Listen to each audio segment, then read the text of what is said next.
আসসালামু আলাইকুম। সবাইকে আমার চ্যানেলে স্বাগতম। আমি আসলে ওইভাবে অ্যা কথা বলি না। মানে এইভাবে আরকি। তো যাই হোক ওই খেলা নিয়ে একটু কথা বলি। ক্রিকেট। ক্রিকেট তো আসলে বাংলাদেশের আবেগের জায়গায় একদম উপরের স্থানে আছে আরকি। তো বিষয় যেটা হয়েছে বাংলাদেশ পাকিস্তানের যে টেস্ট ম্যাচটা হচ্ছে, ১ম টেস্ট ম্যাচে তো বাংলাদেশ অসাধারণভাবে ম্যাচ জিতেছে। সেকেন্ড টেস্ট ম্যাচে বাংলাদেশ অসাধারণ খেলে যাচ্ছে আরকি এখন পর্যন্ত।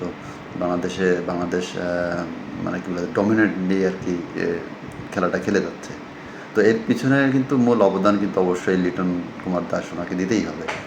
একসময় যে লিটনকে নিয়ে আমরা অনেক তুচ্ছ-তাচ্ছিল্য করেছি, সেই লিটন কিন্তু এখন বা যাকে আমরা বলতাম যে ডিসকাউন্ট কত রান করলে কত ডিসকাউন্ট দেবে, সেইগুলা নিয়ে অনেক আলোচনা হয়েছে। তো সেই দিনগুলো আসলে লিটন পার হয়ে আসছে। তো এখন লিটন অনেক ভালো খেলে। তবে আমার পার্সোনাল অবজারভেশন আরকি যেটা যে লিটন বরাবরই টেস্টে ভালো খেলে। He is a really good batter. খুব ভালো খেলে এবং ৬ নম্বর বা ওই পজিশনে যখন যে পজিশনে নামে বাংলাদেশ আসলে খুব ক্রাইসিস হয় অনেক সময়, সে কিন্তু সেটা লিড দেয় এবং এখন পর্যন্ত আমার কাছে মনে হয় বিশ্বের অন্যতম সেরা খেলোয়াড় তার ওই পজিশনে আরকি। খুব মোটামুটি ভালো খেলে যাচ্ছে। ১ম ইনিংসে 100 মেরেছে, সেকেন্ড ইনিংসে হাফ সেঞ্চুরি করেছে। এটা আসলে অসাধারণ এটা না বললেই নয়। আর দ্বিতীয় ইনিংসে অবশ্যই ভেটারানাল যে মুশফিক রহিম, তার কথা তো আসলে কী বলবো? বাংলাদেশের এখন পর্যন্ত টেস্টে সর্বোচ্চ মানে সেঞ্চুরির মালিক আরকি। এটা একটা বিশাল গৌরব, রেকর্ডের অধিকারী হয়েছে। আশা করি মুশফিক আরও ৩-৪ বছর খেলতে পারবে। সে যেভাবে নিজেকে ধরে রাখে, যেভাবে সে ফিটনেস মেইনটেইন করে, আমি মনে করি যে এখনও অনায়াসে ৩-৪ বছর খেলতে পারে। তো তো এখানে একটা দুঃখ আছে মুশফিকের জন্য বা বাংলাদেশ ক্রিকেটারদের জন্য। একসময় মুশফিক যখন আসলে মুশফিকের অভিষেক হয়েছে এখন থেকে প্রায় ২০-২১ বছর আগে। তো ওই সময়ের দিকে আরকি শুরুর দিকে যে টেস্ট ম্যাচ বাংলাদেশ কিন্তু আসলে ওইভাবে পেত না। তো বছরে ৪টা ৩টা বা ম্যাক্সিমাম হয়তো ৫টার মতন হয়তো টেস্ট খেলতো, এরকম হইতো আরকি। তো সেখানে একটা প্লেয়ার ওই ৩টা ৪টা ম্যাচ খেলে প্রতি বছরে আসলে এরকম কন্টিনিউয়াসলি আরকি একটা তো ধারাবাহিক ভালো খেলে, সেটা আসলে খুবই টাফ।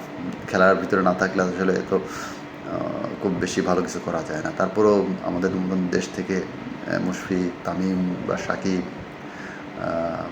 অসাধারণ খেলে গিয়েছে আরকি টেস্ট ম্যাচ বা অন্যান্য যে ক্রিকেট ম্যাচগুলো ছিল, অসাধারণ খেলে গেছে। বাংলাদেশকে তো একটা পর্যায়ে তারা নিয়ে আসছে আরকি। এটা তো আর অস্বীকার করার কিছুই নাই। বাংলাদেশের অন্যতম সেরা খেলোয়াড় মুশফিকুর রহিম। তো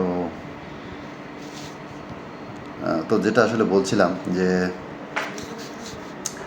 বাংলাদেশ যদি ওই লেভেলের সুযোগ পাইতো টেস্ট ম্যাচ খেলার, মুশফিক যদি ওই লেভেলের সুযোগ পাইতো, তাহলে তো মুশফিকের রান কিন্তু 10,000 প্লাস হয়ে যাইত আরকি। তো তারপরে আশাবাদী এই কারণে যে বাংলাদেশে অন্তত মুশফিককে আমরা টেস্টে ১০,০০০ রানের মাইলফলক হয়তো ছুঁতে দেখব। আশা করি তার ফিটনেস ভালো থাকবে। সে যদি আরও ৩-৪ বছর খেলতে পারে, বাংলাদেশ এখন যে লেভেলের যেভাবে টেস্ট ম্যাচ খেলে, তো আমার মনে হয়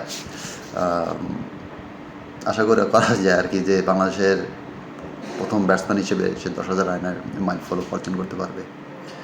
আর সবশেষ এই টেস্ট ম্যাচেও বাংলা যেন শক্তিশালী হিসেবে এবং ডমিনেন্টলি পাকিস্তানের বিরুদ্ধে জিততে পারে, সেই দোয়া প্রার্থনা কামনা রইল এবং বাংলাদেশ টিমের জন্য শুভকামনা রইল। ভালো থাকবে সবাই। আল্লাহ হাফেজ।